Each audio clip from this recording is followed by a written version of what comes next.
Assalamualaikum saudaraku. Hari ini saya ngebolang, mumpung hari Minggu main ya. Nah, di sini ada beberapa, maksudnya saya di sini akan menampilkan blok sawit, areal sawit yang kebanjiran ya. Nah, seperti ini teman-teman ya. Areal lahan sawit digenangi air semua seperti ini.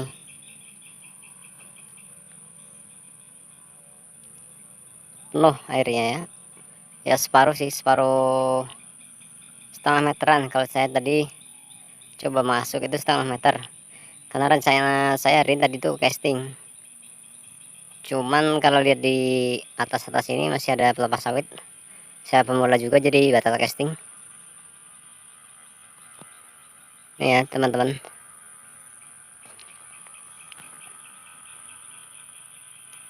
Hari juga nih teman-teman, ikut banjir juga. Di mana-mana banjir, di sini pun banjir di tengah lahan sawit. Seperti ini teman-teman. Nah, bagi teman-teman yang punya lahan sawit, apa sih yang dilakukan jika kondisi air, kondisi lahan seperti ini? Cara mananya gimana sih?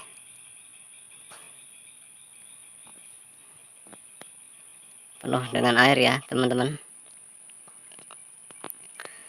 Kalau kami di sini alternatif pertama bikin sampan. Langkah pertama buat sampan, karena otomatis nggak bisa kita mengeluarkan buah sawit yang udah masak seperti itu, harus pakai angkong ya. Dan juga kalau kita pakai manual, pakai tenaga panen sendiri akan kesusahan teman-teman, karena ini licin teman-teman ya, dalam juga pasti akan lebih menguras tenaga. Yang pertama tadi sampan, yang kedua bisa juga pakai ini teman-teman, semacam bambu dirakit, jadi nanti masuk buahnya ditaruh di bambu, tinggal didorong sama pemanennya ya keluar dari blok ini.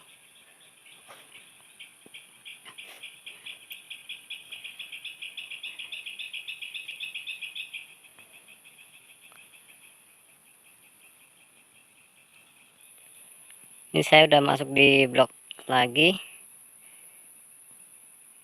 Oh jauhnya teman, sampai sana ya, sampai ujung sana itu masih ke genang air semua.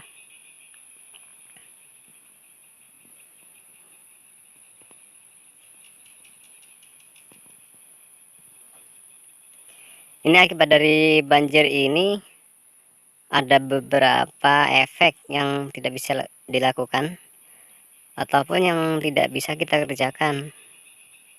Kalau untuk pruning masih bisa teman-teman ya, kalau pruning bisa, cuman yang pokoknya yang wajibnya tuh seperti pemupukan terhambat ya, pemupukan terhambat, terus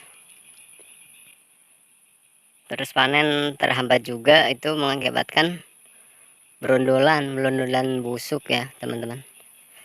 Berundulan busuk ini akan menumpuk ketika air sudah surut, dia akan tumbuh di sekitar piringan pohon kelapa sawit ini ataupun di pasar pikul ini teman-teman ya. Dia akan tumbuh, jadi harus mengeluarkan biaya lagi untuk pengerjaan ataupun untuk dongkel tumbuhan tersebut. Dan biasanya selain didongkel ya teman-teman, untuk antisipasi tumbuhnya sawit tersebut, dilakukan garuk berundulan. Garuk berundulan itu ya berundulan busuk yang udah jatuh, yang sampai rotasinya atau pusingannya nggak kemanen, pasti kan dia busuk ya.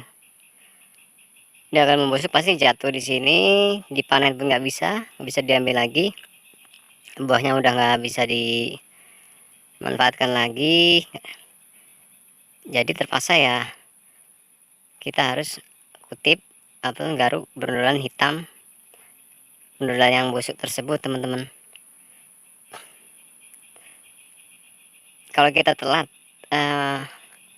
garuk berundulan tersebut, pasti akan tumbuh banyak sekali di piringan-piringan seperti ini. Itu akan susah sekali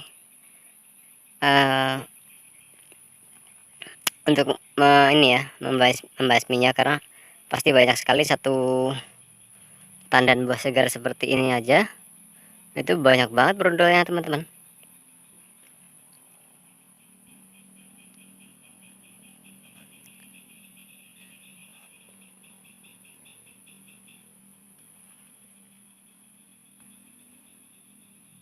Jadi banjir bukan hanya melanda di Pangkalan Bun ya, kalau daerah kami sini kan di Kalteng juga, cuman di daerah Lamando itu masih banjirnya sampai ke kampung-kampung, kecamatan lagi. Ini di tengah sawit pun banjir teman-teman. Nah ini adalah contoh berundulan busuk ya teman-teman. Padahal ini berundal di TPH yang tinggal ya. Ini berundulan busuk yang nggak kegaruk ataupun kekutip, dia tumbuh seperti ini. Seandainya ini tumbuh di tengah blok, di dalam blok-blok tersebut ini pasti akan mengganggu akses panen ya. Akses panen akan terganggu dan buah tidak bisa keluar. Nah ini baru beberapa biji aja teman-teman. Kalau sampai satu, yang saya katakan tadi, sampai satu tandan buah segar itu, satu janjang pasti ratusan ya teman-teman. Ini seperti ini teman-teman. Lalu saya informasikan juga bahwa di sini tanah itu tanah gambut. Bahaya juga kalau pemanen nekat ya. Nekat manen di sini kalau musim seperti ini.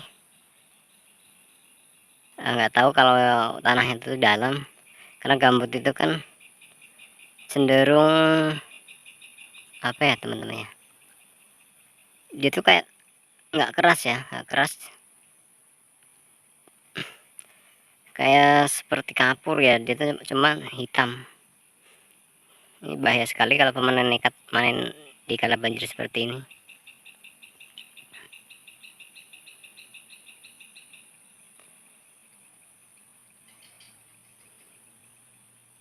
Jadi kesimpulannya, kalau banjir seperti ini ya teman-teman, pertama akses panen tidak bisa jalan, akses pemupukan tidak bisa dilakukan,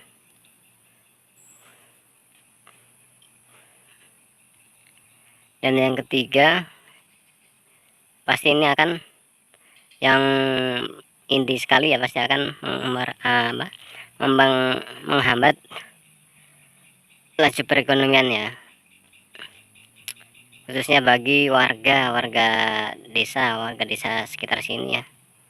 Ini kalau punya warga ini seperti ini udah berapa hari nggak bisa dipanen, sedangkan kita kan butuh makan ya teman-teman, butuh makan, butuh yang lain-lain. Kalau seperti ini gimana sih cara kita mau ambilnya ya, kasihan sekali ya mereka yang memiliki sawit yang kena banjir seperti ini.